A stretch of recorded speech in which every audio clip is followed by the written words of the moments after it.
Paano siya matatagpuan? Hindi ba yun ang bayan ng sinilangan niya? Yun nga, Bumalik siya sa kanyang dating tahanan? hindi siya bumalik. Panandalian siyang tumigil ron, mga 2 o 3 taon na nakakaraan. At ngayon nagbalik na siya. Pupuntahan ko siya para makausap. Kaya lang, nasahan ka lang ng Bekchi ang bayan ng Mano. Madalas doon magkaroon ng sagupaan. Pati din tagtuyot at marami nagugutom. Nagbabadya ng magkaklas doon ng mga mahihirap. Ipagpalipan mo muna papunta Hindi sa... maaari. Mailap ang taong hinahanap natin. Kapag hindi ko siya kagad pinuntahan, mahihirapan na tayong hanapin siya. Pero kamahalan.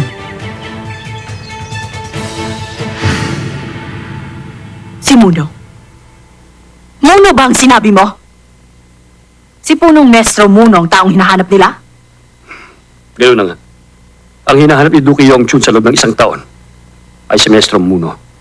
Wala nang iba.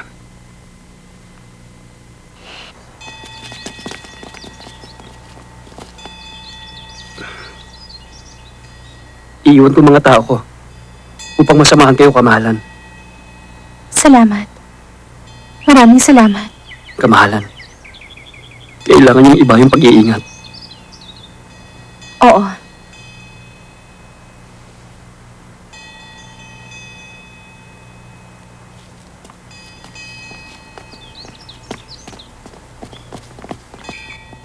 Mag-iingat din po kayo. Sa wakas, makikita ko na siya. May binabalak siya laban sa atin. Inako ni Yongchun ang iniwan ng kanyang kapatid.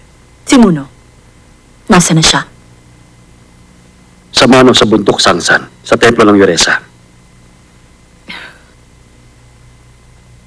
Si Muno. Mukhang kamatayan lang ang maghihiwalay sa amin. Aalis tayo. Huwag niyo na ako ihatid sa labas. Pupunta ako sa templo ng Yoresa. Sa templo sa bundok ng Sodasan kayo tumuloy. Nalaman naming mapanganib sa bayan ng Mano. Hindi na po ba kayo mapipigilan? Kabahalan, sasamahan ko na po kayo. Hindi na. Pero ni minsan hindi pa po kayo lumakad ng nag-iisa. Iniwan sa akin ng Duke ang mga tao niya. Kung sasamahan mo pa ako, mas mahihirapan lang sila. Sandali lang ako mawawala. Hintayin mo ang pagbabalik ko, anak.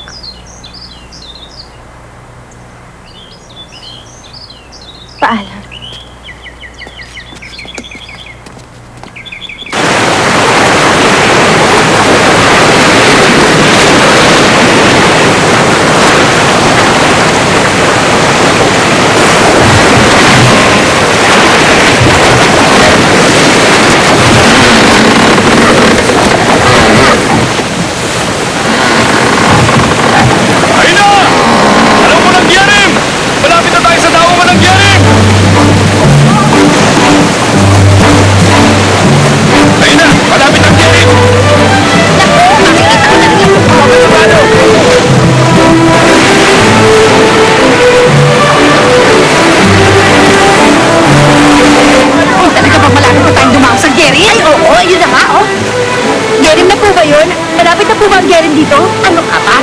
Ano ko na?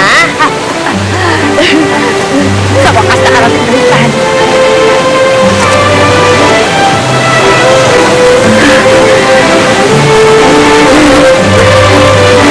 Sa wakas makikita ko na rin siya. Sino?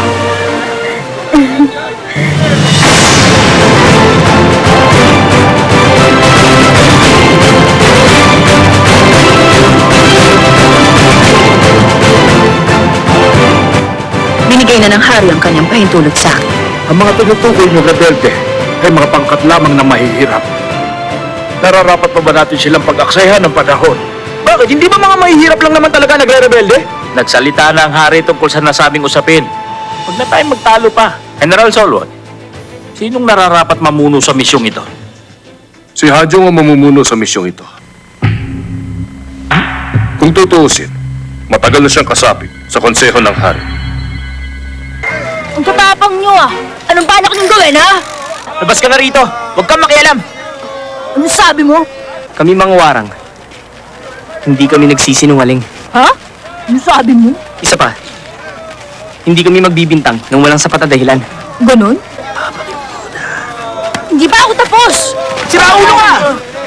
Usog pa upo ako. Hoy, hindi ka pwede rito! Bumaba ka! Makikisakay lang. Sige na. Ayos lang, di ba? Can see